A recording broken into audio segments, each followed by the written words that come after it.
Welcome to the Wednesday. Happy Hump Day. Today is uh, December the 18th, 2024. But this month is rolling along. But anyway, you're watching the John McEntyre Show live. I'm John McEntyre, and we have a good show today. If you want to, I'm answering a question about actual how much cash to keep on hand. It was a question that was asked by someone, and I'm going to answer that today. But before I get into that, on this, make sure I get my head clear. It's one of those foggy days outside. We're having a foggy day here. And so I think the fog slipped in a little bit here on me. But we're going to get rid of that. We're going to clear out the fog and get this taken care of. And you know the routine. I share some wallet wins. Today I'm going to share one big wallet win. But before I share that wallet win, make sure we're live. Make sure if you have any questions or comments or wallet wins you want to share, make sure you go into the chat box. If you're watching by Facebook Live or YouTube Live, you can use the chat box to ask questions, share those wallet wins. I will make sure and share them with them, with the other viewers. Now, if you have a wallet win, do hashtag wallet win. If you have a question, give us the uppercase Q or capital Q, whichever one you use, however you say it. But share it with us. We'll make sure and have it on live. And you can also appear live if you have a question and you want us to ask it. You want us to be live on the show with me. You can do that. Um, we'll we'll talk further about. We can talk more about it. Contact us. We'll talk about it, and then we'll schedule for you to have your question answered on live, uh, Facebook and YouTube. So let's get into this. Let me share this quick wallet win. It was actually someone that I'm getting to know, a new friend. I consider him a friend. We hit it off very well. We're swim parents. He has a son that swims, and my daughter swims. They're on different teams, but we see each other at the meets, and we've developed a good friendship, and we really enjoy talking to each other, sharing. He's in business and everything, and so we talk a lot. So he was talking about. He said, "Hey, I have a wallet win for you."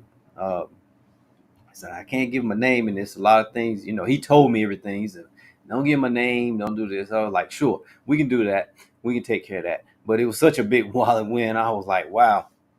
Basically, he's he and his family have a all expense trip paid to go to to stay at a resort in San Francisco in the Bay Area, and he said how it happened is a few years ago they went to San Francisco, stayed at this resort, and the resort, he said the resort is great. He said he loves it. He loves San Francisco like me. It's one of my favorite places in the United States, probably in the world.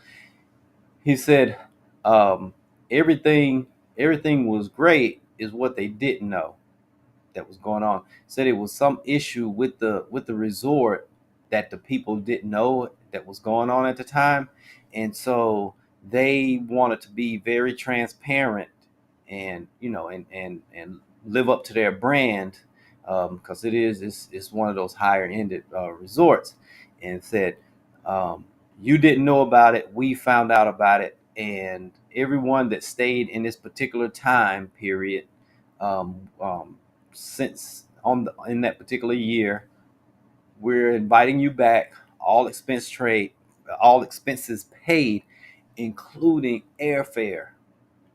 So they're going back to this, and and basically he said he was spent a little bit over 10,000 on this particular trip, and so you're getting a free 10,000. He said we were going to go back anyway because we just love it. We wasn't having a problem. Had they not told us about the problem, we wouldn't have known. We would have cared less. But since they were being transparent, and since they were wanting to invite us back free, allow us to stay there free, and pay for the travel expenses, food, everything, I'm like, wow. Now that's that's like a that's more than a wallet win. I don't know what to call that. That's a life win. That is definitely a life win. And he said, so that money that that we were going to spend, it stays in the account, and we're good.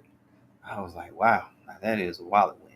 Now, if you have a wallet win like that, I tried my best. I was like, you don't want to come on and share? He said, not right now. He said, no, I don't. I don't want to share. I don't want to do that. I don't. Well, you know, don't talk about the actual, the resort and everything like this, because sometimes people will call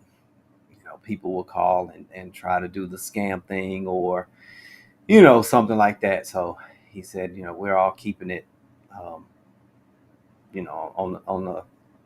on the secret tip. He said, now, if they want us to, he said, I'll come back and talk about it. He said, but we'll see. So that's a wallet win.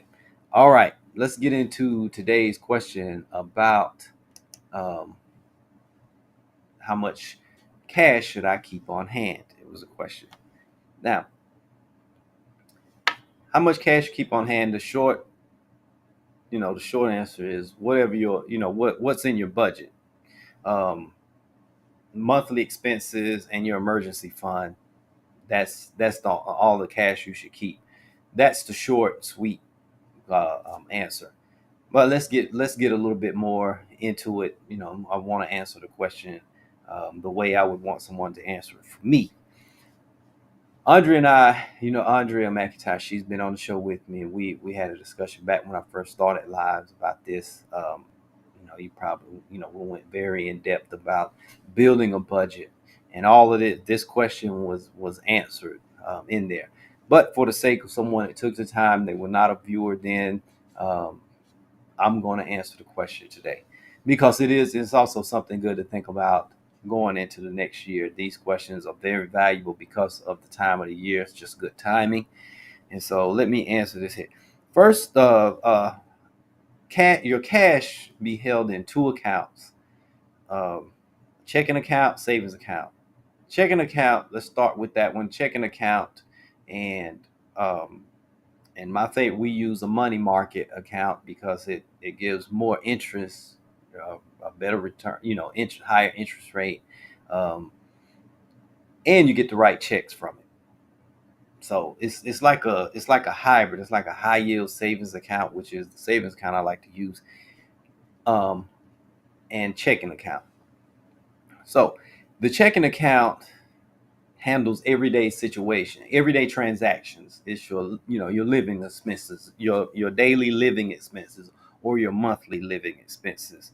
Um, and what I say to have in there is at least 1 month, of living expenses goes into this account, at least. Um, with a little buffer in there. That means you're officially no longer living paycheck to paycheck. The reason why we set it up that way, because a lot of times people are living paycheck to paycheck, and so we advise getting it built up to at least 1 month, and then and you're no longer in that paycheck to paycheck thing. So you can relax and not worry about paying overdraft fees, and just overdrafting your account, and everything, and you have the money to take care of your upcoming bills. um, and I would prefer you have two of these types of accounts, but if you just wanted one, that's fine. Also in this account is your sinking fund. We all know what the sinking fund is. Sinking fund is those big purchases that you plan for. you know uh, that's your vacation, home upgrade, holiday gifts, Christmas time. Your sinking your gift list, um, budget should be in this account. Preferably we have it separate. We have a separate account for sinking funds, just so we don't, we're human. Sometimes you see the extra money, and my experience with working with clients with this particular situation is, if they see some people, if they see the money, they will spend it, and they will, most of the time inadvertently go over budget, spend more because the money was there, and they weren't not tracking as hard as they should be. So an extra account with your sinking funds, things like that, those high purchases, special purchases, special events. If you're going to replace, you're going to replace your heating and air, for instance, like I said, upgrading the house, going on that vacation, things like that, that should go into, that's the sinking fund. And we have it in a separate account. It keeps everything clean, keeps everything honest.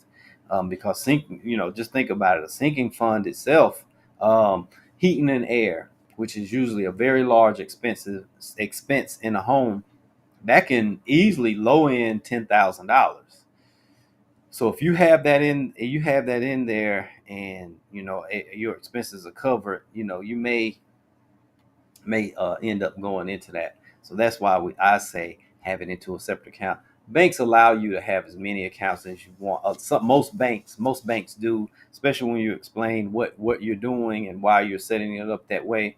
Hey, they're happy. They have your money. You're depositing the money into their bank, so they're going to work with it. And that's what we have. We have two of those. Well, I take that back. We have a sinking fund with one bank because we really like dealing with them when they first came out and made some special offers for first time depositors. We was like, hey, let's put the sinking fund there. Emergency fund was already with our bank, so that was fine, and everything's everything's working very well that way. That's what we teach. And so, um, you know, like I say, use money market accounts because they are, they give, it's a checking account. Most checking accounts, regular checking accounts, are not that good with interest. It just holds your money because then you're going to use it on a daily basis, things like that. But a money market account, especially if you're having, your 1 month expenses you know, get substantial, it could be a nice little extra chunk of change at the end of the year that you receive. So that's the actual checking account. Um, that's what you would keep there. Your everyday, your monthly, at least, your 1 month living expenses, sinking fund with a buffer. If you decide to do separate accounts, then do your one with your live monthly expenses with maybe 1 or 2%, no more than that, as a buffer, just in case something happens, comes out of the blue on you, something, and it can be covered, and it would definitely, in the beginning, definitely keep you from being worried about, the last cent. You have it to plan for the very last cent. If you have a buffer, there's also something there just in case something happens and you end up, if you didn't have the buffer, you would go into overdraft and accrue fees. So that's why you would want to do that. So that's the checking account. The second one is high yield savings account. High yield savings account, that's your emergency fund. So you just basically take your monthly cost of living, and we know what emergency funds. That's if you lost your job, something happened, and you're the breadwinner, or if both, you're married and both are working and you lose half of your income, something like that. This is for particularly emergencies, specifically for emergencies. And 3 months to 12 months, it depends. It depends on also who you are. I tell people more than 12 months, and you're probably overdoing it with the emergency fund. 3 to 6 months is the sweet spot. And the reason why, it depends on the volatility of your employment. Basically, if you lost your job, how hard is it to get another job in your industry, or if you needed to change careers or whatever. But it depends on that volatility. For instance, we know that nurses, there's a shortage of nurses. So if you something happened, you lost your job as a nurse, you probably could get another job tomorrow because they're in the demand, especially if you're a good nurse. It's something in those types of fields, the technology fields, certain sectors, AI, things like that, that are in very high demand. If you're in those industries, And say for instance you had no kids, you weren't, even if you were married, you had that, but you had no kids. It was maybe 3 months could do it. Now, if you're in one of those industries where it could take a minute to get another job, then you might want to go up to the 6 to 12 months. I'm actually working with someone. They were laid off in March, and they're still looking. They're working part time, things like that. They find part time job, but the industry that they were laid off in is highly competitive, um, and there's a lot of talent. The pool talent is very deep, and so it's taking a second to make things happen. Um, just so happened their emergency fund is carrying them, and they're working part time. So they're making do, and they've invested in a career coach, and they're making decisions on what they're going to do. And so in that place, if you have kids and highly competitive career, or type of job that you have, a lot of there's just a deep talent pool for it. You may want to go up to 6 months or more. Like I say, this person was laid off in March. So March, April, May, June, July, August, September, October, November, December. It's been almost 9 months. So we're 3 months away from a year. So you may want to up the emergency fund. And then after that, and that, like I say, that goes into a high yield savings account. It's sitting there, and I know some people say, "Well, that money is not working. It should be working." It is working. It's earning a little bit of interest, but it's the fire extinguisher. Fire extinguishers don't work every day. In case of fire, that's when you use them. So that's when you use this emergency fund, and so that's why you keep it, just leave it there. Emergency fund. You have your uh, monthly expenses in another account, in a money market account, maybe the sinking funds in another account. Those three accounts right there are for cash purposes. Then the rest of it goes into the other areas. Your kids, college, the investment type funds, the long range type stuff, kids investment, your retirement. The rest of the cash goes over there. It's no longer cash. It's in the market. It's working. So that's basically what it is. Um, I tell all to look at it like this: your cash accounts, your savings, that checking, maybe two checkings and a savings account. That's your defense. That is your defense. That's to defend in case of something happen. You're prepared. Now the rest of the money is for offensive purposes. You want more money on the offense than you want on the defense. That's why I tell people sometimes they're over saving. They're saving too much, is because they have more money on the defensive side than they have on the offensive side. The offensive side is what scores the most points. We all know that. That's their job, is to score. The defense is to keep the opponent from scoring. So let's just look at it like that. Cash on hand, defense; investments, offense. You want as much. It's the offense that's going to help you build the wealth. The defense is going to protect you from taking losses. The offense is going to make sure you're gaining. So just look at it that way. Taking care of that. You've gotten that. A lot of times I tell people, okay, just do, don't invest unless you're working for an employer, and they're matching a 401k dollar for dollar, something like that, or something kind of high. Go for it. But if until you have that 1 month of living expenses saved, um, I would hold off on the investments, until that. But and I say that when I tread kind of cautiously with that. It depends on the person. They may be highly ambitious, and can actually make a lot of things happen. But for just for that everyday person, let's work on getting that expense put into an account, the monthly expenses taken care of, maybe $1,000 in emergency, then start the investments. Unless you have one of those accounts, or you're working for someone who's going to match dollar for dollar. That starts as soon as you are eligible.